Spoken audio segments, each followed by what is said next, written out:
যে বৈষম্য বিরোধী ছাত্র আন্দোলন এদের প্রতি আমাদের দুর্বলতা আছে। আমি ব্যক্তিগতভাবে চাই যদি সাধারণ মানুষের কি সংস্কারের একটা প্রস্তাব আপনি নিয়ে আসছেন।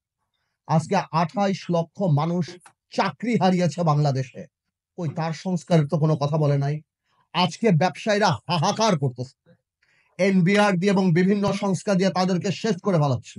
গার্মেন্টস বন্ধ হয়ে যাচ্ছে। কই তাদের কথা বলার কোনো জায়গা নাই। আজকে নূর এখানে বসা, নূর জানে ইউনূস সাহেব যখন ক্ষমতায় আসছিল, আমরা প্রথমে যে বলেছিলাম, আপনি রাজনৈতিক বা জাতীয় সরকার করার দরকার নাই। তবে অন্তত পক্ষে আপনি ৪-৫ জন উপদেষ্টা নেন, যাদেরকে মানুষ চিনে, যারা মানুষের সাথে আপনার মাঝখানে যে দূরত্বটা সেটা ঘোচাতে পারে। কিন্তু আপনি আমাদের সেই কথা শোনেন নাই। আজকে আপনার যে উপদেষ্টারা আছে, তাদের অর্ধেক উপদেষ্টার নাম বাংলাদেশের মানুষ বলতে পারে না। তারা জানে না যে তাদের ভাগ্য কার দ্বারা নির্ধারিত হচ্ছে, কার দ্বারা ঠিক হচ্ছে। আপনার আরেকটা সোর্স অফ পাওয়ার ছিল কারা? আপনার আরেকটা সোর্স অফ পাওয়ার ছিল, যেটা আমার ভাই রাশেদ বলে গেল, যে আর্মি। আজকে কেন আর্মির এভাবে কথা বলতে হয়? আর্মির সাথে দূরত্ব কে সৃষ্টি করেছে? রাজনৈতিক দলের সাথে দূরত্ব কে সৃষ্টি করেছে? আজকে অনেকেই আমাকে জিজ্ঞেস করে, পার্থ ভাই আপনারা ডিসেম্বরে নির্বাচন চান না? ডিসেম্বরের কথা তো আমরা বলি নাই। আপনি বলেছেন ইউনূস সাহেব জাতির সামনে ডিসেম্বরের কথা। আমরা বলেছি আপনারা সেই ওয়াদা আপনি রাখেন। আমাদের মুখ থেকে ডিসেম্বরের কথা আসে নাই। আজকে করিডোরের কথা শুনে কনফিউশন কে ক্রিয়েট করেছে? আমরা তো কনফিউশন ক্রিয়েট করি নাই। এই করিডোরের ইস্যু ইউনূস সাহেব আপনি নিয়ে আসছেন।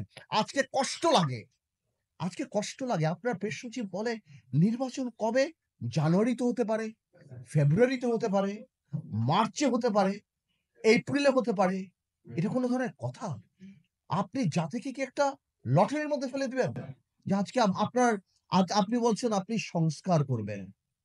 কিসের সংস্কার? এনসিপি কে ক্ষমতায় আনার সংস্কার? এনসিপি কে ভালো করার সংস্কার? দেখুন এনসিপির প্রতি আমাদের দুর্বলতা আছে। এই এত বড় একটা সংসদ সামনে আসবে। তারা যদি ঠিক করে পলিটিক্স করে সামনে আসতে পারে, I'll be more than happy and আমি সিউর আমার এখানে যারা বয়স আছে তারা হবে। কিন্তু তারা যে প্রথম থেকে প্রত্যেকটা রাজনৈতিক দলকে আক্রমণের মুখে রেখেছে। এই যে একটা কথা তারা বলে যে বিএনপি আওয়ামী লীগ মুদ্রার এপিঠ আর ওপিঠ। আমরা আর আওয়ামী লীগরা বা অন্যান্য দলরা আমরা নাকি মুদ্রার এপিঠ আর ওপিঠ। ওনারা কোন কারণে এই কথা বলে? আজকে কি বিএনপি বাংলাদেশে ১৪০০ লোক হত্যা করেছে? বিএনপি কি লক্ষ কোটি টাকা পাচার করেছে? বিএনপি কি ৩টা জাতীয় সংসদ নির্বাচন, দিনের নির্বাচন রাতে করেছে? মাথায় রাখতে হবে, আওয়ামী লীগ কোন রাজনৈতিক দল না। Awami League is a criminal enterprise. BNP আর আমরা রাজনৈতিক দল। আজকে বিএনপিকে আমি ধন্যবাদ জানাই যে বিএনপির মতো এত বড় একটা রাজনৈতিক দল, হয়তো ইলেকট্রাল রেটে আমরা ওরকম ইম্পর্টেন্ট নাও হতে পারি, কিন্তু রাজনীতিতে হয়তো আমরা রেলেভেন্ট। আজকে বিএনপি ৩১ দফা করার সময় আমাদের সাথে কথা বলেছে, আমাদের কাছ থেকে অনেক ধরনের অ্যাডভাইস নিয়েছে। এই এই পদক্ষেপকে আমরা স্বাগত জানাই। কিন্তু কষ্ট লাগে এনসিপি আপনাদের জন্য, কারণ আপনারা এর মধ্যে ইনক্লুডেড অন্তর্ভুক্তি হতে পারেন নাই। আপনাদের দম্ভ, আপনাদের অহংকারের জন্য।